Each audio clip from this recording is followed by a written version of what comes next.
Thank you, ma'am. I completely agree with most of the speakers who've spoken before me and have insisted that sports should be part of our education system. It should be made mandatory.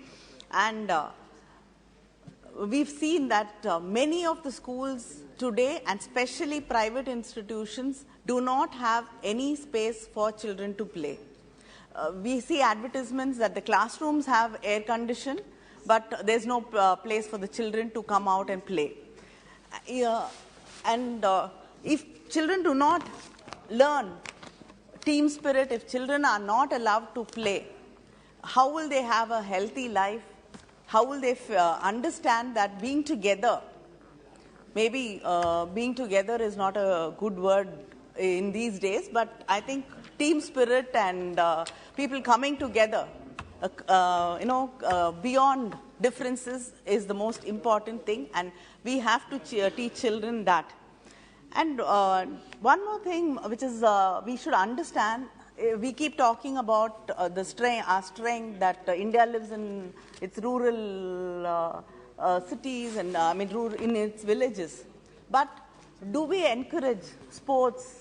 Do we reach these children in rural areas, in villages? Do we support them? Do we help them? How many of them can, in my constituency, hockey, especially in a place called Kovilpatti, children love playing hockey. How many of them can afford to buy hockey sticks? How many of them can even afford to buy shoes? How many of them can afford to buy clothes? How do we reach these children? How do we support them? And we do not have hockey turfs in most of the places. We do not have children who want to run. They are not able to have, they don't have tracks to run. How do they practice? What happens to their dreams? How do they get the same standards, the same opportunities as children in cities and in developed nations get? And you have a scheme in Fit India also, and in Samarga Shiksha Abhiyan to give sports equipment to schools. Sadly, in some schools get from both the schemes, and some schools are completely ignored and they do not get anything. And I'd like to know what kind of accountability is there to make sure that schools are not ignored. And most of the top associations in this country, sports associations, are ridden with politics and interference from politics, politicians, power games, corruption. How will they be able, and many of them, people here have mentioned that it is the bureaucrats and the politicians who control these associations, and they are the ones who actually have the say, the final say in the life of sports people. They decide who has to be selected, who has talent. It is not going to be unbiased. So how are we going to make sure that there is justice?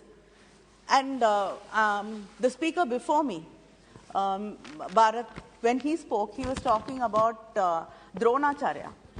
And I'd like to talk about another story in Dronacharya's life, where Ekalaiva, who belonged to a lower caste, a tribal person, who learned to shoe, he was so good as a archer. He was such a good archer, and he was better than Arjuna himself. But because he comes from a tribal community, scheduled community, he was deprived that, and his tongue was cut off. And that is the Dakshina Dronacharya, the great Dronacharya, wanted from his student. So the same caste has not gone away. The same caste politics, the same caste oppression is still there in sports today. How many children from Dalit communities, how many women get opportunities to play? When in a village, when people cannot touch each other, when they can't walk on the same streets, how will these children be allowed to play in a team? They will not. You know that team games like kabaddi or hockey, or yes, hockey. you're not allowed to play.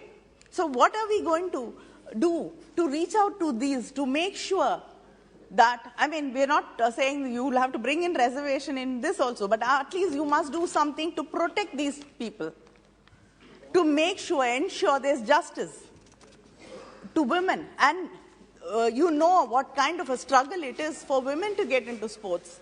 It's not easy to convince the families. It's not easy. And when they come into sports, the kind of abuse, sexual abuse, the kind of abuse they have to face, how are we going to protect these women who come into sports? And what kind of importance do we give Paralympics? Nobody talks about it. Nobody cares. I think they have the same right. People who are differently abled have the same right as everybody else to express their talent. And trans people, they are not men, they are not women, so they have no space. Just give me a minute more. And I think today sports has moved on. We have to have science and coaching, science and activity together. The food, somebody has to monitor what their talent is, what their weakness is. And if there's a sports injury, you see so many of these sports people who are injured.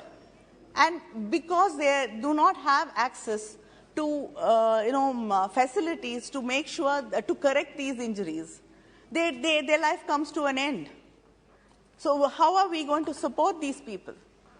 And I know this government does not approve of high protein diet in many cases, but sports people need high protein diet.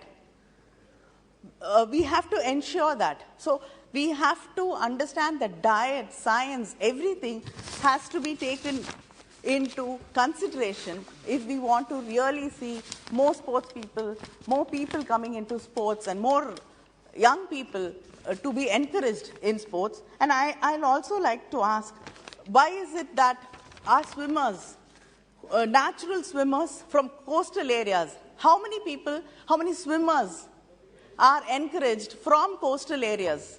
Why is it that no swimmer comes from coastal areas? They are born to swim, they know. But we do not encourage them. We have to consider all this. Thank you. Shri Janardhan Singh Sigriwal ji.